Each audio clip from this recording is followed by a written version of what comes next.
আসসালামু আলাইকুম। ধরেন আপনার এলাকায় এই মুহূর্তে আপনার পাশ দিয়ে বয়ে চলা নদীতে একটা লাশ ভেসে উঠলো, তখন আপনি তৎক্ষণাৎ পুলিশকে খবর দিলেন যে এই লাশটাকে উদ্ধার করার জন্য, যে এই লাশটা এসে উদ্ধার করে পোস্টমর্টম করে যে আইনগত প্রক্রিয়া আছে সেগুলো মেনটেন করার জন্য পুলিশ আসলেন। পুলিশ এসে সেই লাশটা আপনার বাসা থেকে ফর এক্সাম্পল 50 কিলোমিটার দূরে আপনার সদর হসপিটালে নিয়ে গেলেন, সেখানে পোস্টমর্টম করা, সেখানে হচ্ছে ডোমকে রাজি করানো, তারপর হচ্ছে জানাজা, দাফন কাফন, এই প্রত্যেকটা কার্যক্রম পুলিশ নিজে উপস্থিত থেকে করলেন বা করেন। এটাই এখন কয়েকটা প্রশ্ন এখানে, আপনার বাসা থেকে বা নদীর পাড় থেকে লাশটা জেলা সদরে নিয়ে যাওয়ার জন্য যে খরচা হয়েছে, অ্যাম্বুলেন্স ম্যানেজ করা, রুম ম্যানেজ করা, হসপিটালের যে খরচ, এই খরচটা আসলে কে দেয়?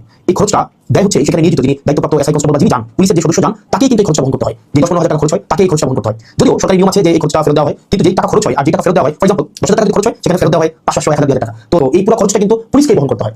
দ্বিতীয়ত হচ্ছে আপনি যদি আপনার এলাকার থানাগুলোতে যান, থানাগুলোতে গিয়ে যদি দেখেন যে আপনার এলাকার এসআই কনস্টেবল বা আপনার যারা সেবা দিয়ে থাকেন যে পুলিশগুলো কোন ধরনের পরিবেশে থাকেন, আপনি বিশ্বাস করেন যদি আপনি ওই পরিবেশটা দেখেন, আমি ইউনিভার্সিটি হিসেবে গণরুমে ছিলাম, এক রুমে গাদাগাদি করে অনেকজন ফোরিং করা, শুধুমাত্র তোষকটা থাকতো, উপরে ফ্যান নাই, যথাযথ পানি নিষ্কাশন ব্যবস্থা নাই, তারপর হচ্ছে ভেন্টিলেশন সিস্টেম নাই। মানবীয় জীবন বলতে যেটা বোঝায় আপনার থানাগুলোতে পুলিশরা সেই ধরনের পরিবেশে থাকে। এখন একটা পুলিশ আপনার ডিউটি করে এসে রাতে যদি এই ধরনের একটা পরিবেশে ঘুমায়, আমরা কি তার কাছ থেকে প্রত্যাশিত সেবা আমরা কিভাবে এক্সপেক্ট করবো? মানে এটা একটা মানবীয় জীবন, থানাগুলোতে আসলে পুলিশের জন্য ব্যবস্থা করা হয়েছে। এত বছরেও পুলিশ এই সেবাগুলোতে, এই মৌলমানবিক পুলিশের যেই বেসিক যে সেবাগুলো, সেগুলো এখন পর্যন্ত কিন্তু সংস্কার করা হয়নি। তৃতীয়ত, সবচেয়ে গুরুত্বপূর্ণ এবং তৃতীয়ত যেই অসুবিধাটি আমি থানাতে দেখলাম এই কয়েক মাসে, সেটা হচ্ছে আপনার থানা থেকে একটা অপরাধ কার্যক্রম সংঘটিত হয় ফর এক্সাম্পল 15 কিলোমিটার 20 কিলোমিটার দূরে, একদিনে অনেকগুলো অপরাধ কার্যক্রম সংঘটিত একটা থানায় হতে পারে। আর প্রশ্ন হচ্ছে, একটা থানায় যদি আমার 16-17টা ইউনিয়ন, প্রত্যেকটা জায়গায় যদি কোনো ধরনের অপরাধ কার্যক্রম সংঘটিত হয়, ধরি 10টা জায়গায় সংঘটিত হলো বা 5টা জায়গায় সংঘটিত হলো, তো হলো আমার এই 5টা জায়গায় কিন্তু তাৎক্ষণিক রেসপন্স করতে হয়। এখন তাৎক্ষণিক যদি আমরা রেসপন্স করতে চাই, সেই জায়গাগুলোতে পৌঁছাইতে অবশ্যই আমাদের গাড়ির প্রয়োজন। মানে কিন্তু আপনি যদি থানাগুলো যান দেখবেন কোনো থানায় 10টা গাড়ির প্রয়োজন, 6টা গাড়ির প্রয়োজন, সেখানে থানাকে দেওয়া হচ্ছে 1টা গাড়ি, 2টা গাড়ি।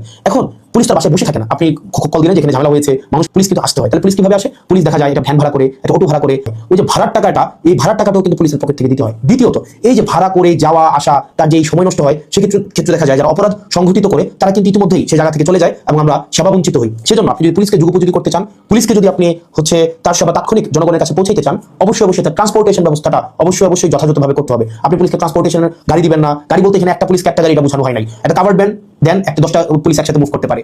তারপর হচ্ছে একটা থানায় যদি আপনি 5টা-6টা গাড়ি দেন, তাহলে সেক্ষেত্রে কিন্তু ওই এলাকার অপরাধ কার্যক্রম অবশ্যই দৃশ্যমান কমে আসবে, কারণ পুলিশ ইমিডিয়েট রেসপন্স করতে পারবে। কারণ পুলিশ যদি ইমিডিয়েট রেসপন্স করতে না পারে, অপরাধ সংঘটিত হয়ে যাওয়ার পরে যদি রেসপন্স করতে হয়, সেক্ষেত্রে দেখা যায় দিন শেষে অপরাধী কিন্তু পালিয়ে যায়। সেজন্য পুলিশের দক্ষতা, পুলিশের সেবা যদি আপনি জনগণের দ্বারগোড়া পৌঁছাতে চান, অবশ্যই আপনি ট্রান্সপোর্টেশনের ব্যবস্থা উন্নতি করতে হবে।